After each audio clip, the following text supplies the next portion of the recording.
Hello everyone, my name is Sierra Lewis and this is for GCU's SPD-500 and I will be talking about IDEA and the IEP process. So firstly, we talk about parent and student involvement within the IEP. So parents and occasionally students, typically this happens once they turn 16, are involved within the development, review, rewriting, and overall creation of the IEP. Parents are included within the discussion of testing, any data review, services needed, and also educational placement, whether that means they need to be held back a year, they need to be put into a special program, or something of that nature. Also, parents are entitled to getting written notice of all IEP meetings. They have access to student records. They get prior notice if the school wants to change the educational placement of their child. And they also have the ability to request change within their educational programming. So if they believe that something in their IEP plan is not working, they have the right to request a meeting to discuss that.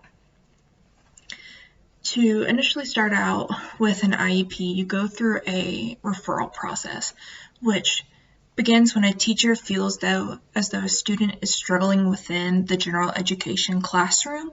They contact the parents and also the needed school staff, so that's typically any specialists, special education teacher, and then also the higher up staff, so your principals and your vice principals. And this kind of begins the process of evaluation. Now, the evaluation process requires parental permission before any evaluation takes place. Once that permission is given, these evaluations occur within 60 days of that approval. The student will be evaluated through various contexts using multiple strategies, tools, and different areas of expertise.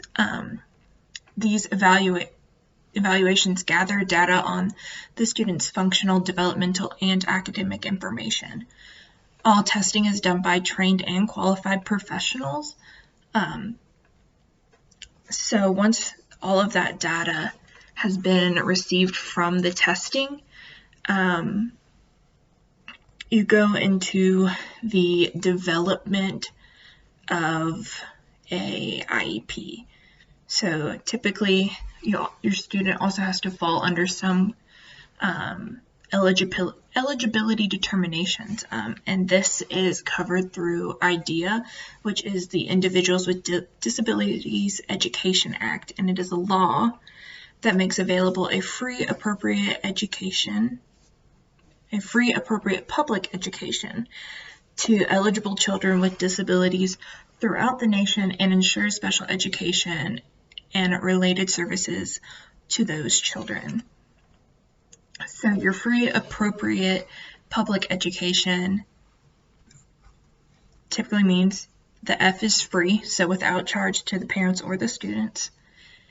Appropriate is keeping with an individualized education program or an IEP plan. P is at the public expense under public supervision and direction. And then your E for education covers preschool, elementary, and secondary school, so that's middle and high.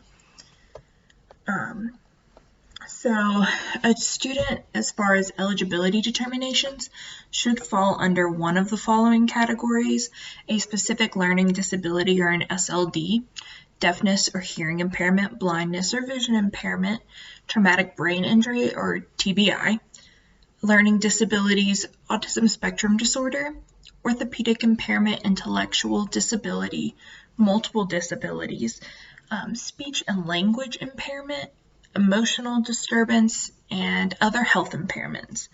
So those are the eligibility determinations to whether or not your child will qualify for an IEP plan under IDEA. And obviously those are looked at along with the evaluations that have been that have taken place. And that begins the creation of an individualized education plan or an IEP. So there are IEP meetings, and they have annual review and quarterly progress review. Annual review obviously occurs every year, and it is used to review the IEP plan, make any adjustments for the next school year, transition a student from elementary to secondary education, or secondary education to graduation level, so whether they go on to college or into the real world, either of those.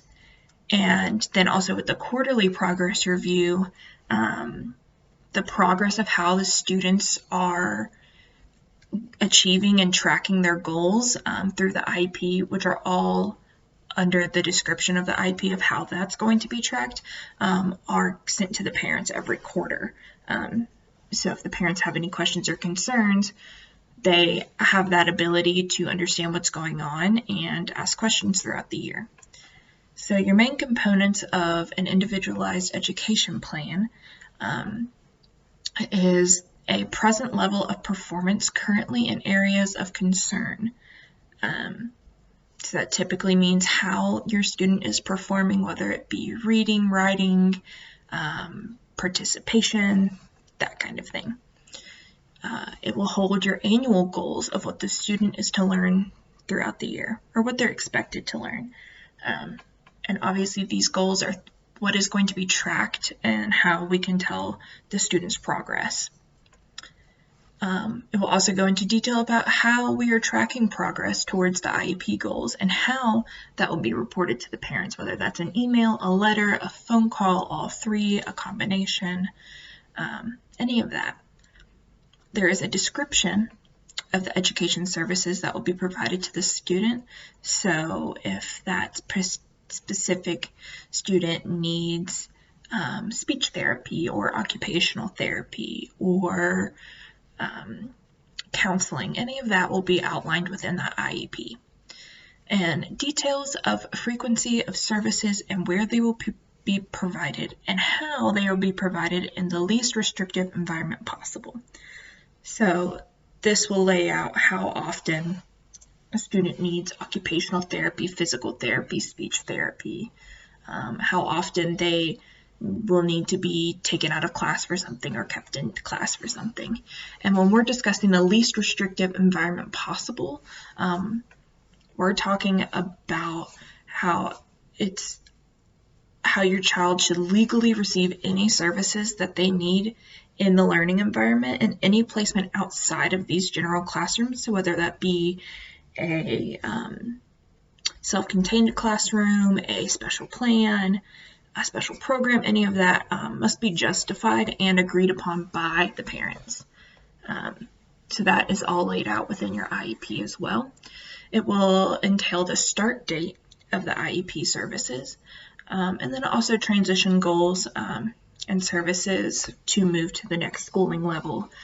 So that will be within a 5th grader's IEP moving on to 6th grade, or a preschooler moving on to kindergarten, or 8th to 9th, or graduation level for seniors moving on.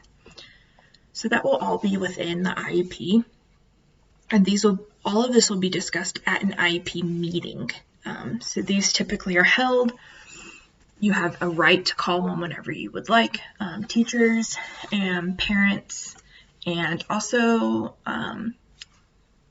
eventually, occasionally, depending, students, once they reach a specific age, can kind of reach out and hold an IEP meeting. Obviously, there's prior notice of these meetings, and there is typically a set upon time, date, and place for these meetings. That way, everyone that needs to be there can.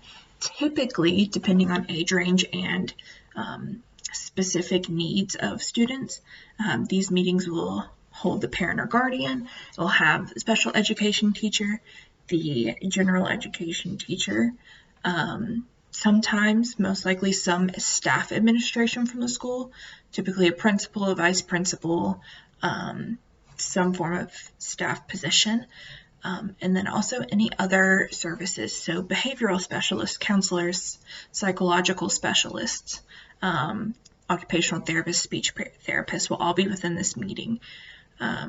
And these meetings are used to create these plans so that a student has the best ability to learn within the environment. And so that's why they are reviewed every quarter, and they are reviewed every year to make sure that the student is progressing, and that the parents and the staff feel as though there is collaboration in between them to achieve what the student's goals should be.